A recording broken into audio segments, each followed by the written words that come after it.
करना पड़ेगा, तुम्हारे पितरों को तृप्त करना पड़ेगा। तृप्ति का कोई मूल साधन जिससे मेरे पितृ तृप्त हो जाए? हाँ, यदि श्राद्ध पक्ष के अंदर प्रदोष तिथि पड़े और श्राद्ध की प्रदोष के दिन यदि शाम के समय पर प्रदोष काल में एक 4 बत्ती का गाय के घृत का दीप लगाया जाए और 4 पितरों का स्मरण किया जाए,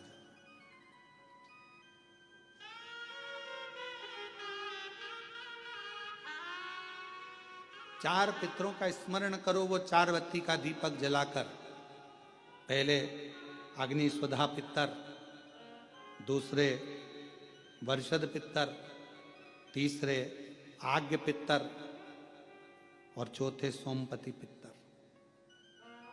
इन 4 पितरों को नमन करो, प्रणाम करो और वो 4 बत्ती का दीपक या तो पीपल के वृक्ष के नीचे या मेरे शिवालय में जो प्रदोष के दिन अंकित कर देता है, जला देता है, प्रकट कर देता है। जो मन से मांगता है पितृ और शिव उसके भंडार कभी खाली नहीं करता, उसकी झोली भरा आ जाती है, भरा। कौन से दिन?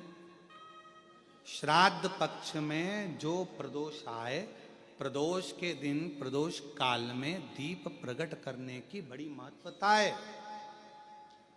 आपने 16 दिन अगर ब्राह्मण को भोजन नहीं कराया है, 16 दिन अगर तुमने अन्नदान नहीं करा है, 16 दिन अगर कोई दान नहीं दिया है, तो भी यदि प्रदोष के दिन श्राद्ध पक्ष में जो प्रदोष आएगी, उस प्रदोष के दिन श्राद्ध पक्ष के 16 दिन के अंदर जो प्रदोष आए, प्रदोष काल में चौमुखी दिया 4 पितरों का जिनका नाम अभी वर्णन किया, उनका स्मरण कर कर यदि प्रज्वलित किया जाए तो उसका फल अधिक मिलता है। और जो कामना कर कर हम दीप लगाते हैं वो कामना हमारी वर्ष भर पूरा नहीं होता और बाबा उस कामना को पूर्ण कर देता है, पितृ पूर्ण कर देता है।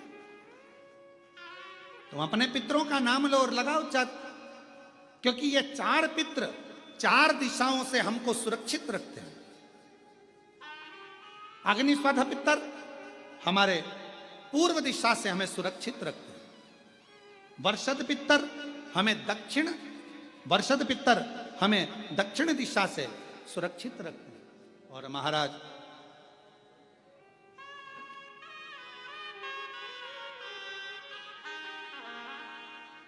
आग्नेय पितर ये हमें पश्चिम दिशा से सुरक्षित रखते हैं और सोमपति पितर ये हमें उत्तर दिशा से सुरक्षित रखते हैं।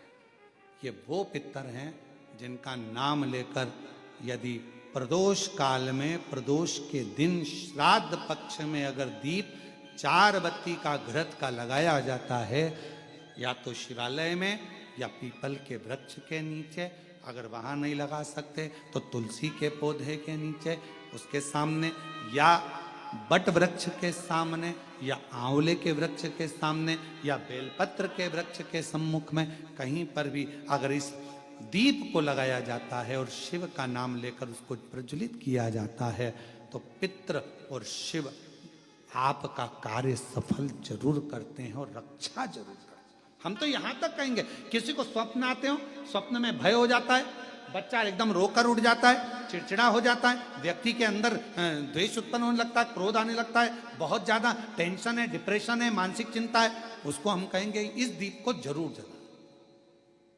उसको लगाना चाहिए। पितरों का नाम लेकर, 4 पितरों का स्मरण कर कर राजा रुचि ने अपने पितरों के निमित्तार्थ ये कर्म किया।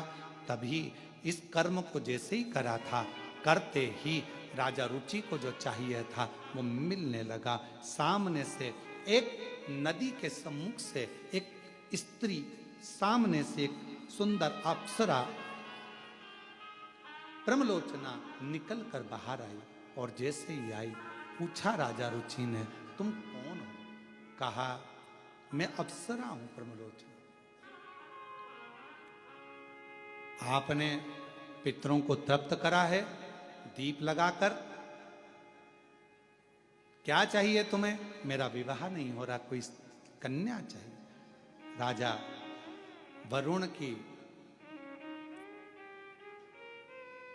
पुत्र की पुत्री मालती, जो तुम्हें इसी स्थान पर, जहां तुमने शिव की आराधना करी है, शंकर की आराधना करी है, जहां तुमने पार्थिव बनाकर पूजन करा, इसी होगा, उस मालती से तुम्हारा विवाह होगा और तुम्हारे घर में पुत्र रत्न की प्राप्ति होगी, तुम्हारा वंश बढ़ेगा और तुम्हारे पितृ हमेशा तुम्हें वर प्रदान करेंगे।